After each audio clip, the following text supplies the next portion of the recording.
A Casa da Fonte, aberta todo o ano a veciñanza e visitantes do Courel, dá cubillo esta fin de semana o 5º Festival dos Eidos. Ten o mesmo rol que a Fundación Novoneira ten a nivel de infraestructura, que é intentar poñer o servizo do pobo nun territorio aislado e bastante torturado pola emigración, unha programación cultural de vanguarda que se suma ao resto de programacións que se fan nil. Un programa internacional inxerido nas redes europeas de festivais que nesta edición trae a aldea de Parada grupos de Bélxica, Serbia, Dinamarca e Hungría.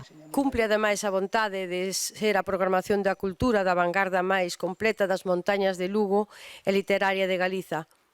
Ten propostas musicais, audiovisuais e de lecer familiar para todos os públicos e idades. Lecturas poéticas, danza, teatro e música con nome propio. A primeira, o venres, día 23. En homenaxe ao poeta Carlos Soroza, que inda que é un home moi ligado a Madrid e tamén a Vigo, viviu unha decena de anos no Courel. A presenza de mulleres e a liberdade de expresión son dous piares do Festival dos Eidos. Traemos a Premio María Casares de Teatro a facer un cabaret poético, a Iria Piñeiro. Sabedes que dentro do noso festival a directora escénica, a directora artística e a directora de produción son mulleres, Lucila Campos, Branca Novoneira e Quirenia Martínez.